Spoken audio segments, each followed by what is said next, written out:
Ya, apa kabar Dimas Diajeng dan Netralis semuanya yang ada di sana? Tentunya sudah sangat ingin melihat kita ya on air di hari ini. Alhamdulillah suasana cerah di sekitar kita pada saat ini ya.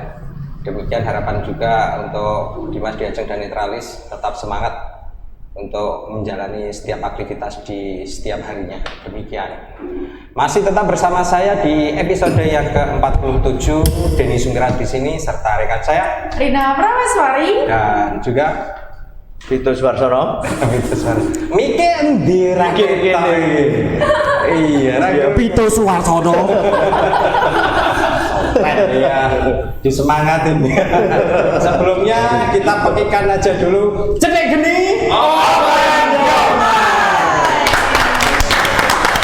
Tetap semangat di episode 47 ini karena ada narasumber kita yang ciamik banget. Beliau ini mengetahui segala medan intelektual misalnya. Kita berbicara tentang intelektual dan juga kita akan berbicara bagaimana intelektualitas itu menciptakan sebuah ide untuk membuat sebuah usaha gitu ya, bisnis baru gitu ya. Sangat-sangat menarik itu. Tentunya sebelum itu kita ke Cak Siro terlebih dahulu. Dua kenari 30%. Iya, oke. Cukup naif kita memberikan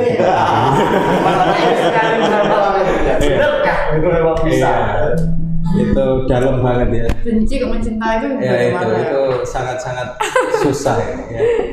Membenci tapi mencintai. Nah, susahnya apa? Iya itulah piye Itu kan gak modal. Apa susah? kene rasanya. Nyesek. Anu benci tapi rindu. Nah itu beda lagi ya benci dan rindu. Oke. Ini dia. Ya, itu baru saja narasumber kita memberikan isyarat benci tapi rindu. Siapakah beliau? Beliau adalah seorang, boleh saya katakan juga akademisi ya? Akademisi. Juga, ya. Dokter. Dosen juga. Dosen Baru saja juga. dokter. Baru saja dokter. Ya. Baru saja dokter. Ya, siapakah beliau? Beliau adalah Dr. Insinyur Hari Susanto ST.MT. Kita beri tepuk tangan.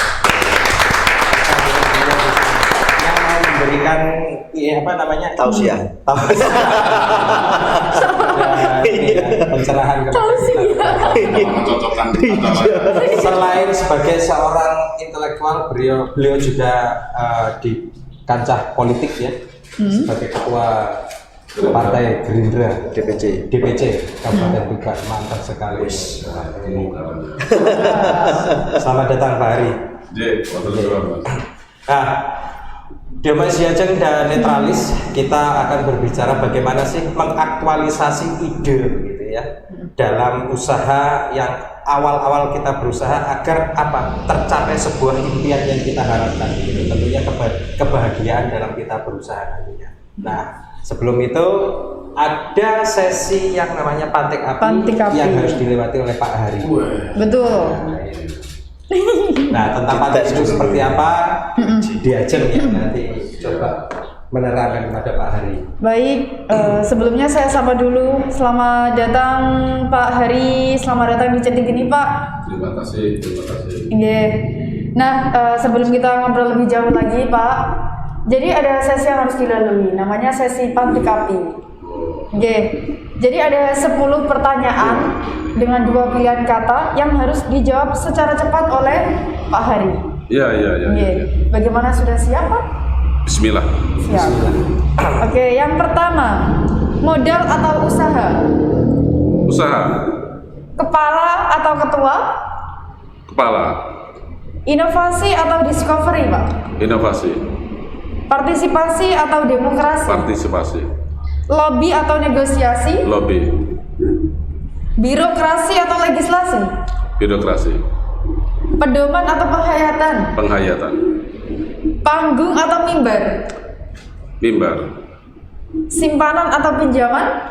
Pinjaman. Yang terakhir nih Pak Hari, instruksi atau komando? Komando. Komando.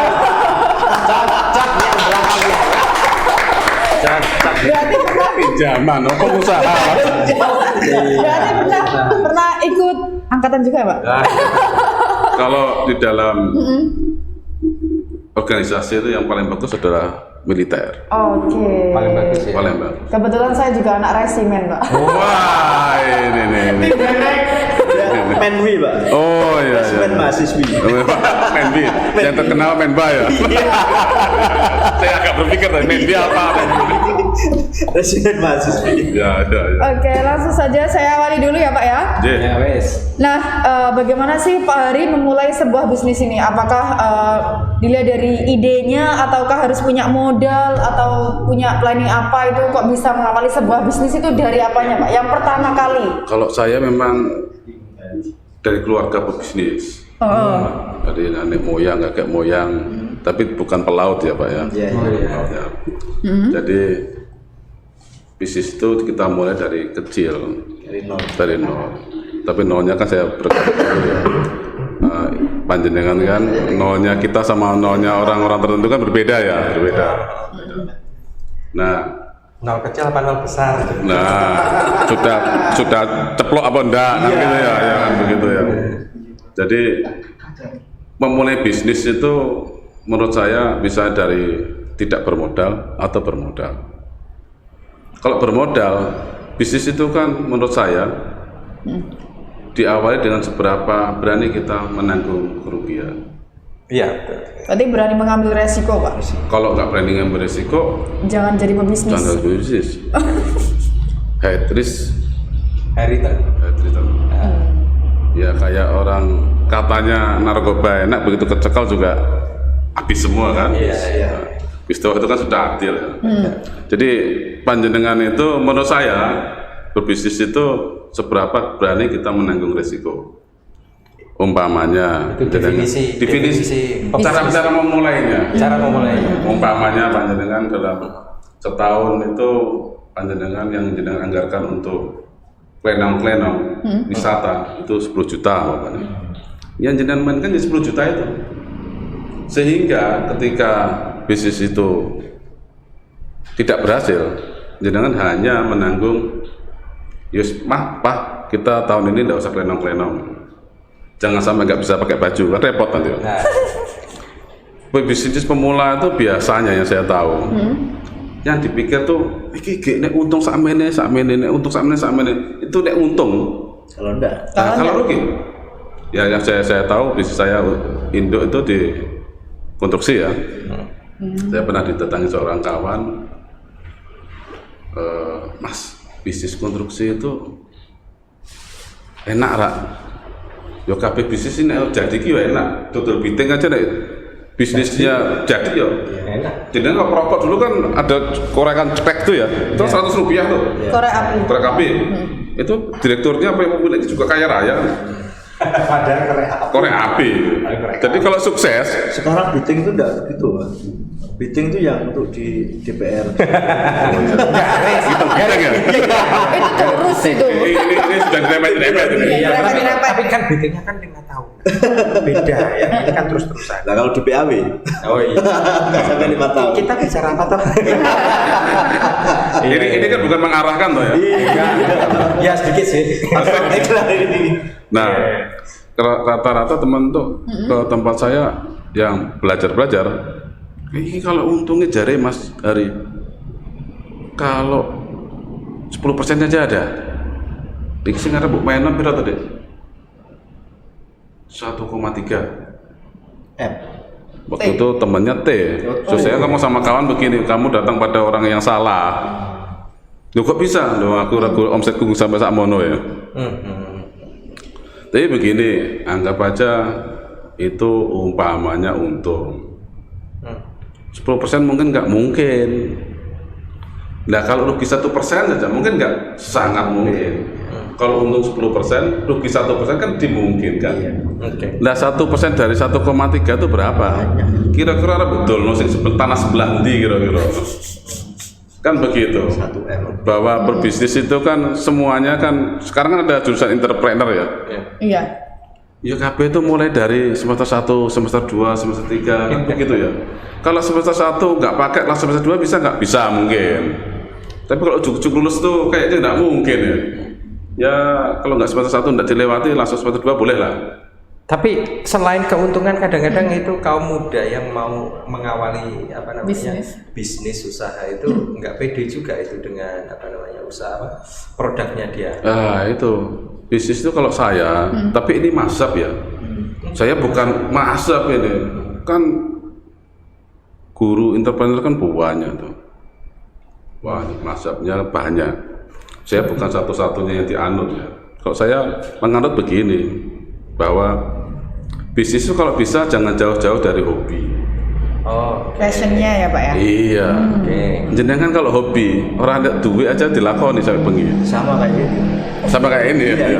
Ya, bentar lagi jadi bisnis nih Mas. Semua jenengan perso Walt Disney itu kan juga mulai dari garasi saja. Hobi. Ada passionnya. Kalau ada passionnya itu berarti dia mengerjakan dengan hati. Berarti orang yang nggak bisa berbisnis itu nggak punya hobi. Oh, enggak gitu juga. Lain mazhab. Oke. Nah, maksud saya begitu. Nah, kalau bisa hobi yang menghasilkan uang. Burung. Tapi jangan diinterpretasikan yang rupa-rupa ya. Penyuka burung. Hobinya loh ya. Bisnisnya juga nggak jauh-jauh dari itu. Karena bisnis itu produk knowledge harus diketahui, harus dimengerti. Produk knowledge itu apa, Pak Ari? Pengetahuan tentang produknya. Nah, kalau jenengan tadi pertanyaannya kan begini. Nah, kalau nggak percaya diri gimana Pak? Waduh. Nah, nggak percaya diri, dodolannya terus piye kira-kira? Bagaimana membuat orang lain percaya? Iya, diri sendiri aja nggak percaya loh. Kalau kita percaya aja belum tentu orang lain percaya. Iya. Itu. Meyakinkan orang gitu ya Pak ya? Meyakinkan orang. Nah, kadang-kadang meyakinkan orang agak susah ya, jenengan dekat-dekat sama orang yang sudah tenar, supaya dapat koneksinya, supaya dapat jaringannya. Karena mendapatkan waktu seseorang itu tidak gampang. Tapi saya tidak menganalogkan dengan saya loh ya. Jenengan kan cocok-cocokan sama saya nggak dapat jadwalnya. Saya tidak menganalogkan itu enggak. Nah, tetapi kalau yang merekom seseorang Mas Dipit yang bilang, "Mbok, saya dikasih waktu," kan saya agak susah jawabnya. Berputar-putar supaya ya kalau nolak biar nggak tersinggung kan gitu. Nah, kalau panjenengan umpamanya ada seseorang yang punya nama, Mbok ya itu sahabat saya ditolong, ya pasti ditolong. Nah, supaya cepat berhasil ya harus dekat-dekat dengan begituan. Ibarat kita skripsi itu kan harus ada dosen pembimbing kan? Nah, kalau nggak ada dosen pembimbingnya kan tadi uji-uji, nggak dibimbing, nggak selesai. Ya bisa juga atau tidak. Bahasanya kan begini, ada juga yang belajar sendiri. Tapi lebih cepat belajar sama orang lain. Contohnya kalau kita sekolah, jenengan kok percaya atau sama Archimedes Mas? Kok nggak diteliti sendiri? Atau Pascal?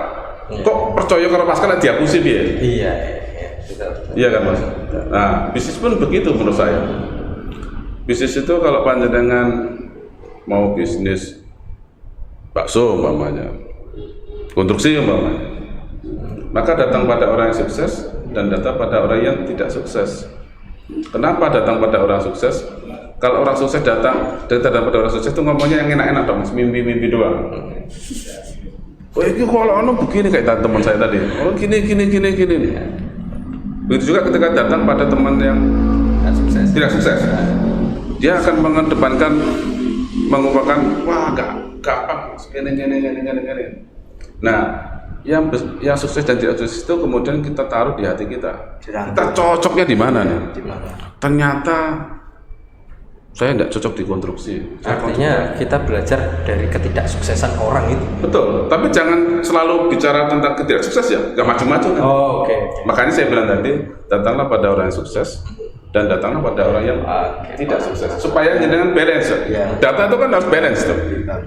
Dan jenengan cocokkan pada diri sendiri. Kadang-kadang itu kayak kalau saya ngasih materi kepada calon skripsi itu ya. Skripsi itu menurut saya ya susah-susah amat enggak juga sih. Karena bikin soal-soal sendiri, dijawab-jawab sendiri, mata kuliahnya pilih sendiri. Bisnis pun kan begitu. Kadang-kadang bisnis itu ngiri sama tetangga sebelah. Padahal kita tidak menguasai bisnis itu. Kalau cuma dilihat sepintas, oh gampang. Rumah saya kalau diwingin itu sudah di gigi. Padahal nggak tahu tuh awalnya perjuangannya nggak tahu. berdarah-darah. Saya nggak ngomong. Iya. Bisnis itu ya menyenangkan loh. Menyenangkan. Oke. Kalau hobi tapi. Kalau hobi, nah ini kan kalau dari Pak Hari sendiri sebenarnya ada tahapan nggak sih Pak? Sebenarnya kalau kita mau memulai usaha itu apakah ada tahapannya? Tadi sudah setidak-tidaknya dengan hobi yang pertama, yang kedua kita juga perlu tahu produk knowledge kita. Nah selain itu ada lagi nggak Pak? Ya semuanya kan butuh perkenalan.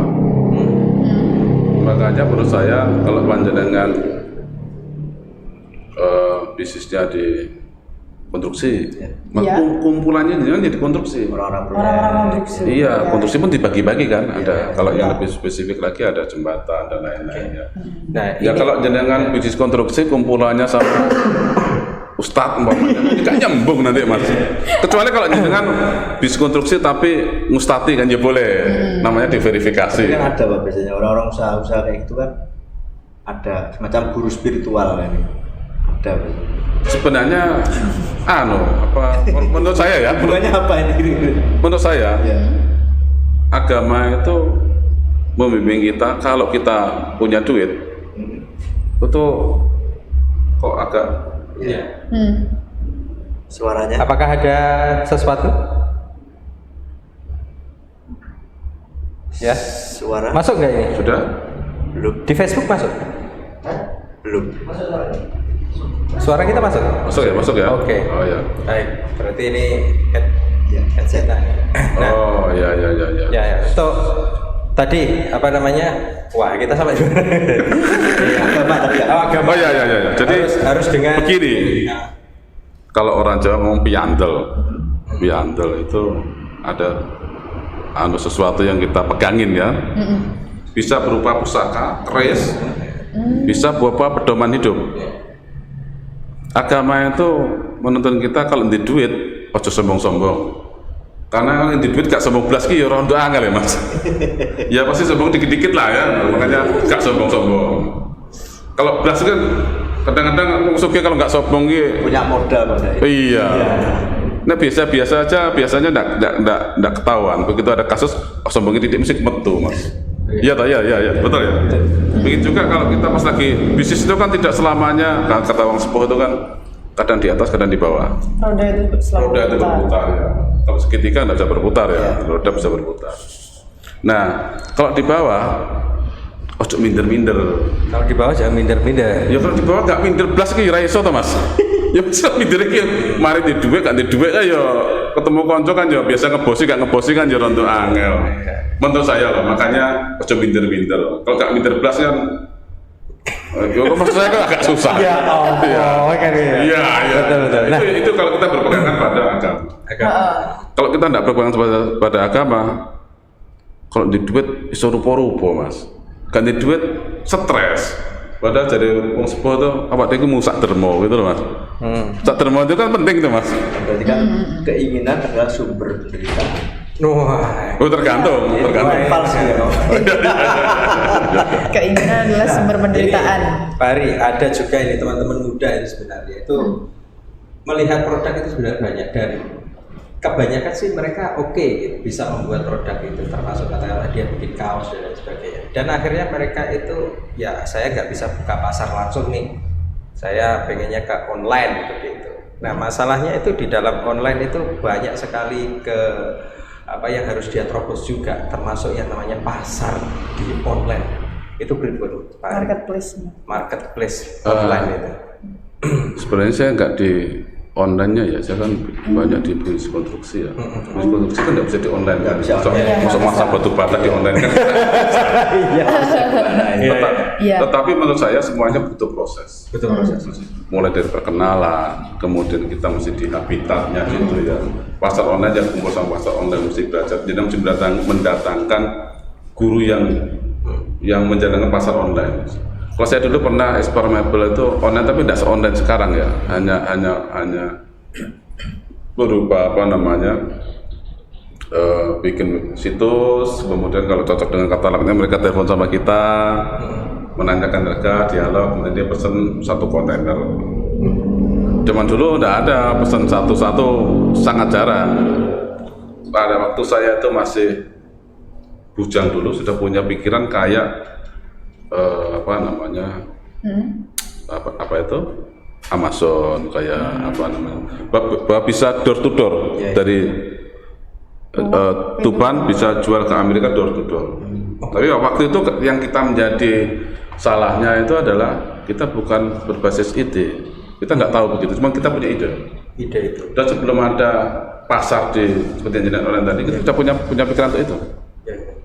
Cuma kita kalah seretan aja. Ada itu kawan saya namanya Pak Mas Adila, teman saya S1 dulu. Kita ngobrol-ngobrol nemukan itu. Cuman sampai sekarang nggak jalan. Hanya makanya saya aturi panjenengan bahwa bisnis itu kalau bisa ya di bidangnya dan ditekuni. Gitu. Nah, tadi mengenai yang pasar itu tadi Pak Heri, itu bagaimana ya agar produk saya itu diterima oleh pasar begitu. Kadang-kadang karena orang payu begitu loh. Katakanlah saya punya kaos ya, kemarin yang tadi itu yang saya ceritakan, saya punya kaos desainnya bagus, apa namanya dari kain, kualitas kainnya juga bagus begitu ya. Nah ini bingung ini pasarnya belum tahu orang kira-kira. Nah kalau membuka pasar itu seperti apa? Saya kasih pulsa. Ya pasar nggak belum pulsa. Oh iya, pasar mana? Pasar Wonokromo atau pasar Pramuka? Iya itu. Kalau semuanya bisnis itu kan pasti harus ada trialnya Mas ya. Makanya saya bilang tadi ada kemungkinan jenengan gagal. Oke. Resiko. Makanya yang jenengan anggarkan tuh gagal tuh berapa rupiah sih? Sehingga ketika jenengan gagal bangkit lagi bisa. Jangan sekali pukul tuk KO nggak bangun karena duitnya sentai repot nanti. Yang jenengan mainkan itu yang jenengan bisa cover untuk ketika jangan sampai jenengan kena pukulan itu tidak bangun. Karena bisa jadi kita sekali main itu jadi pebisnis, bisa jadi juga tidak. Yang kita harus revisi kemudian jadi. Dan repotnya itu kita itu kayak kita belajar Archimedes itu, kalau Archimedes itu kita percaya, tapi kalau tetangga sebelah yang ngomong tidak percaya.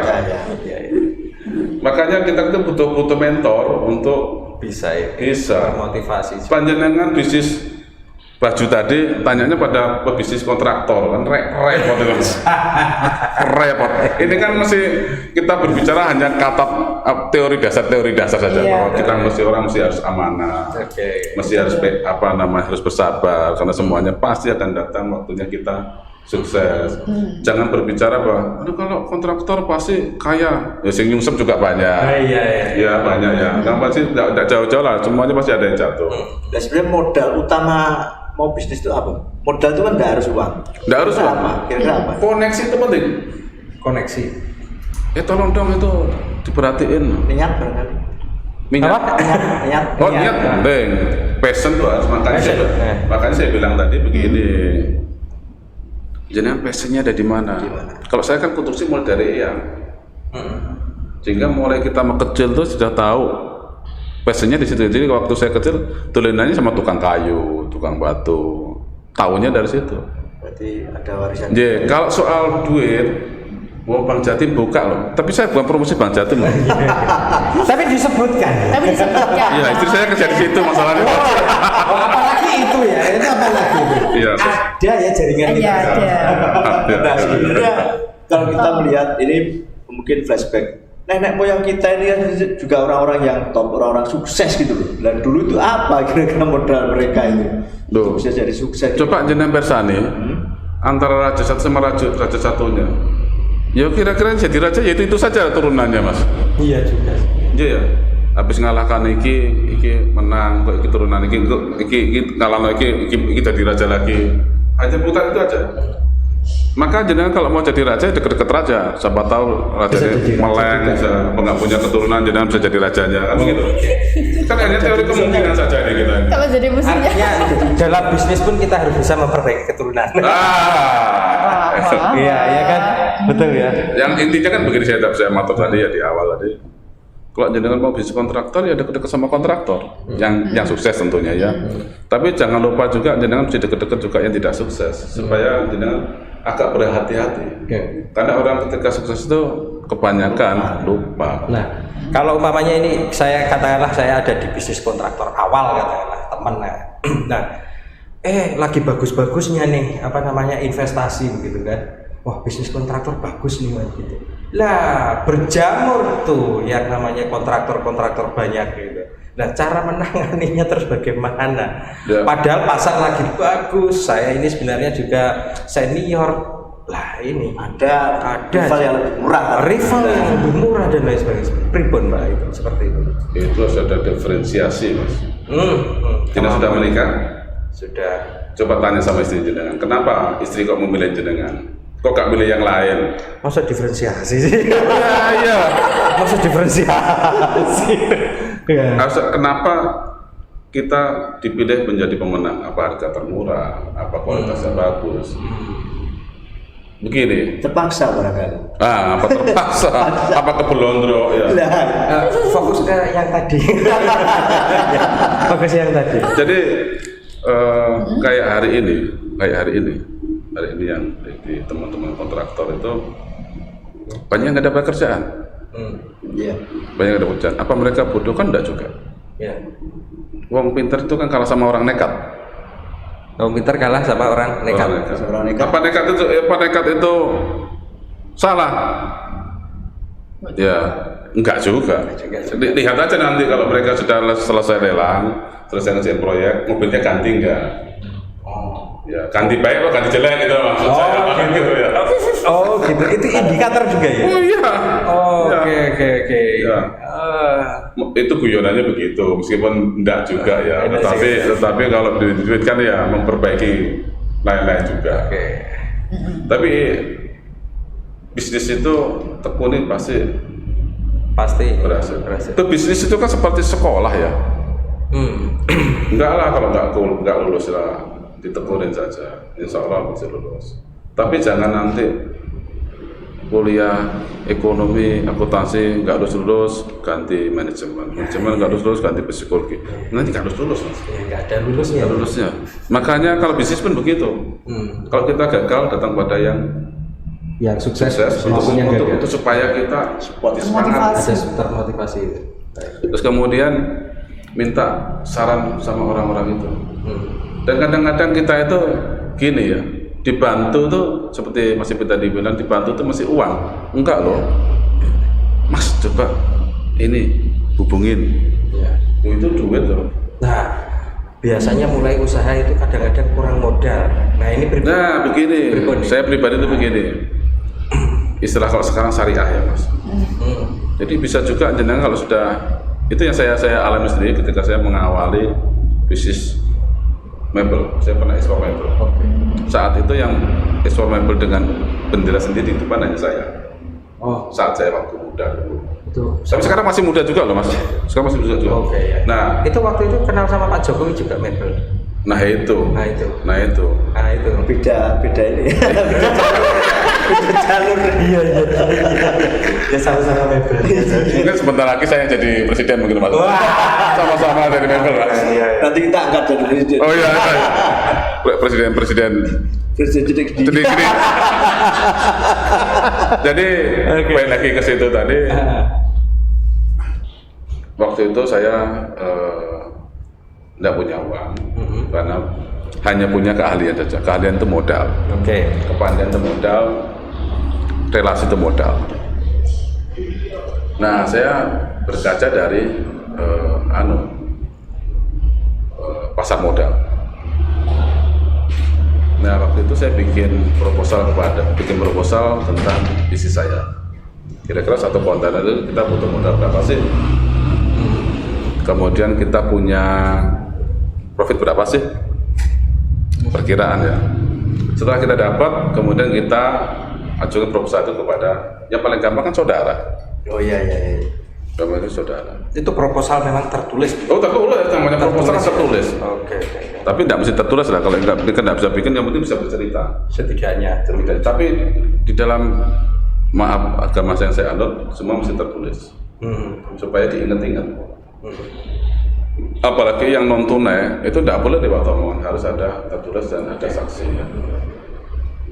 Ini tausiah boleh. Nggak apa-apa, ini bisnis ya. Bisnis. Makanya saya bilang tadi bisnis sama agama agak susah dipisah-pisahkan, agak susah. Karena itu adab juga. Nah, saya datang kepada saudara, Mas, kalau jenengan itu invest sekian persen, jenengan dapat sekian persen dari profit. Oke. Kalau jenengan invest sekian, atau jenengan saham semua jenengan semua dapat, jenengan dapat 30%, saya dapat 70% karena saya pengelolanya. Dan itu harus berdebat dulu. Duh, kan namanya Proses negosiasi. Negosiasi, bisnis juga begitu, nggak bisa kita persis samakan, nggak bisa. Tergantung situasi. Tapi tadi masing-masing. dengan pilihnya lobby. Gitu. Pilihnya loh. Pilihnya lobby tadi. Berarti lebih kalau Iya, lobby baru negosiasi. Barangkali. Ya.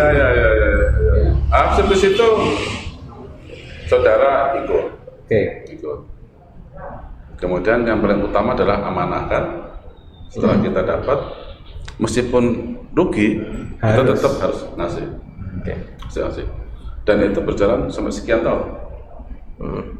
Karena meskipun saya bilang tadi Bank Jatim, kan tetap harus ada jaminannya kan. Iya. Kalau cuma hutang tok kan tidak boleh. Jaminanmu apa? Nah, kalau anak muda-muda nih, apa yang nyusul kita gini, mau modal apa?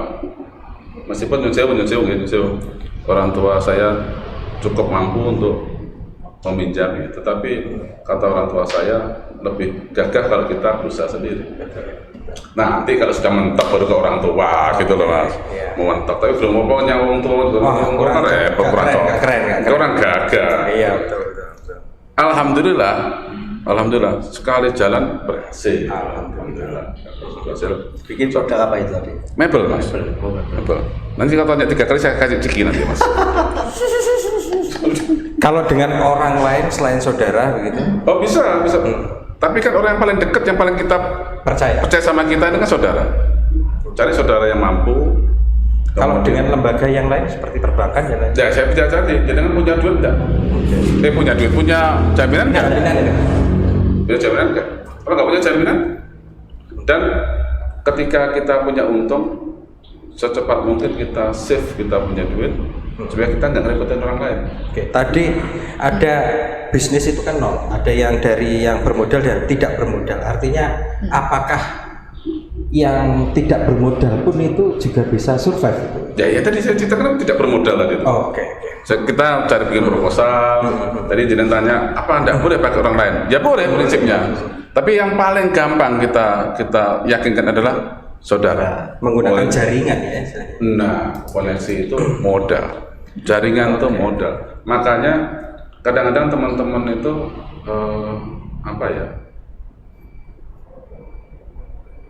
sesuatu itu harus dirupiahkan gitu.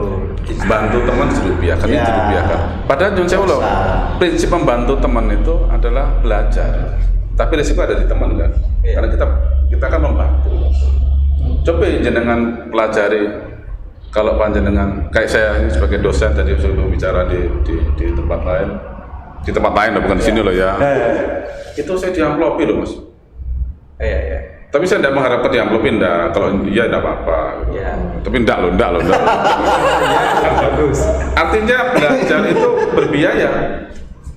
Kayak jenengan di Ciputra kan ada jurusan entrepreneur ya. Iya. Itu berapa duitnya? Ya kadang-kadang teman itu datang ke orang yang sedang meluangkan waktu saja. Engkau ya, yang rumahku ya. Oh iya Pak, jam berapa? Jam 7. Kemudian ternyata orangnya jam 7 nggak bisa di-cancel untuk Selasa. Terus kita baru 1 kali ditolak aja ngomongnya begini, ruwet. Nah, ya. Repot. Tapi begini, kalau kita ini kan banyak cowoknya nih, ceweknya cuma 2 ya. Kalau ngapel cewek cantik kan, nggak ada itu cewek cantik nggak diapelin tuh ya. Artinya bisnis itu ya seperti cewek cantik tuh. Nggak ada yang gampang. Oke. Ya mesti, tapi saya nggak menganut seperti masih berdarah, enggak loh. Nggak berdarah. Tapi ya enggak gampang. Tapi ya enggak sulit. Artinya kita mesti menyamakan frekuensi dulu dengan bisnisnya. Kalau cewek tadi sukanya apa ini? Sukanya humor. Ya jangan ngomong serius. Jangan ngomong serius siapa itu seneng humor, jangan ngomong serius yang ditolak kira-kira. Mas. Berarti itu gaya lobby sekarang ya. Iya. Iya, gaya lobby ya sekarang ya. Lobbynya kedua berarti. Iya, lobbynya kedua itu. Iya. Artinya kita harus memang benar-benar menjaga yang namanya jaringan kita ya. Betul. Apapun yang terjadi. Apapun yang terjadi. Baik. Kalau di era digitalisasi seperti sekarang ini, Iya. apa kira-kira bisnis yang paling Konstruksi sendiri kan juga sudah digitalisasi ya. Lelang sekarang kan juga seperti zaman dulu. digital? Tapi nggak benar-benar digital ya. Kalau yang lainnya kan Pure. iya. Tetapi setelah menang kan kita tetap online. Iya. Beli sana, beli sini. Sekarang bahasa kita itu kan kita di satu ruangan saja bisa beli rupo-rupo. Ya. Bayarnya juga nggak perlu ke bank, semuanya nggak perlu ke bank. Bahkan kalau orang nyonjau ya, apa namanya, handphone itu kan semuanya ada di situ. Dunia dalam genggaman. Iya, kata apa Dewa ya. Ya. Apa tuh? Ikut apa tuh? Nah, itu ada di situ. Kadang-kadang sekarang pertanyaannya begini. Kita mau sukses. Sukses di bidang apa nih? Oke. Konstruksi umpamanya. Kumpulan sama orang konstruksi berapa persen dari hidup kita nih? Umpamanya kita hidup kan 1 kali 24 jam, 1 jam 60 menit, 1 menit 60 detik. Semua orang sukses kan sama. Apa enak Yusuf Kala itu kemudian menjadi 26 jam kan enggak sama. Nah kita dalam 24 jam dalam satu hari itu kita habiskan di mana? Oke, itu juga mempengaruhi. Sangat mempengaruhi panjenengan ujian matematika. Kita, ya. Ujian matematika dipelajari fisika. Ya. Tapi itu tadi ada yang kata yang saya suka itu. Sukses. Menurut Pak Hari sukses itu seperti apa? Sukses itu susah ya Mas. Sukses itu kata Bob Sadino tuh 1 titik di puncak gunung kegagalan. 1 titik di puncak gunung kegagalan. Cuma 1 titik. Gagalnya banyak. Gagalnya banyak. Kalau jenengan gagalnya baru sekali 2 kali, ya ojo ngomong susah ya sukses ya. Ya enggak. Makanya saya bilang tadi susah banget ya enggak, gampang banget ya enggak. Kadang-kadang keberuntungan juga butuh, ya, keberuntungan juga butuh.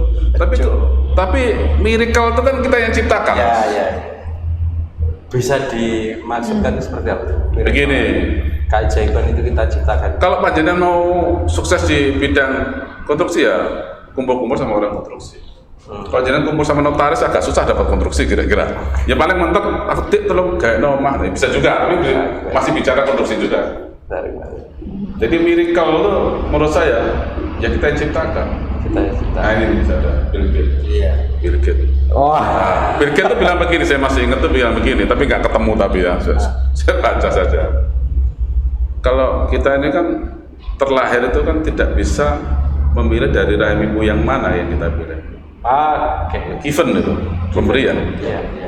Iya kan? Pemberian. Kalau bisa milih mungkin kita bisa inden lah kalau kita pilih. Ternyata kita tidak bisa pilih. Ya, tetapi mau mati cara apa itu pilihan. Mau mati cara apa? Pada suatu saat nanti mungkin barangkali manusia bisa seperti itu, inden tidak siapa. Barangkali loh ini. Kan dari semua yang semu gitu loh. Kita hidupnya dari angan-angan. Ya. Barangkali. Ya mungkin juga. Ya Maya. Ini yang di luar juga ada yang berangan-angan mau lewat. Iya, mau lewat juga. Ada yang mau lewat. Silakan. Oke, terima kasih. Jadi di podcast Detik Geni ini tentu ada sponsorship yang sangat mendukung kita. Di antaranya ada Rumah Makan Dorobei, Ya. ada dari Piton Adventure, Seafood Putra Ronggolawe. Halo Cak To. Besok kemarin loh ya. Iya. Kemarin tunggu. Ada dari Queen Pie, ada juga dari Gibran Agni Radia Fresh Fish Supplier. Oke. Dan yang terakhir ada dari Rina Widya Fashion, saya sendiri.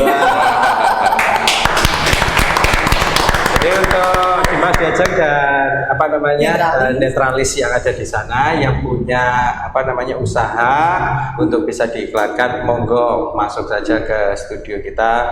Di mana alamatnya? Di Jalan Panglima Sudirman. Panglima Sudirman nomor 10. Nomor 10 ya. Kelurahan Sukolilo.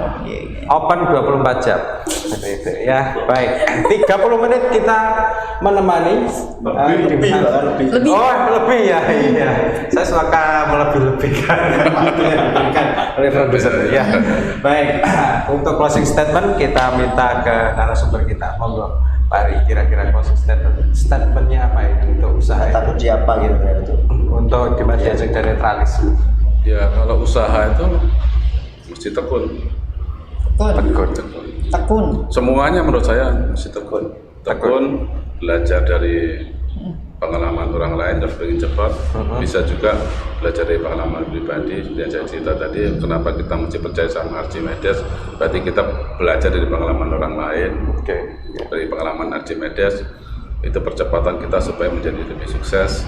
Kemudian koneksi itu juga jaringan itu juga sangat penting. Yang penting adalah yang terutama terakhir adalah amanah. Ya, kemudian yang paling penting adalah tekun ya, dan amanah. Tekun dan nantinya amanah. Kesuksesan itu seperti titik kesuksesan dalam gunung kegagalan.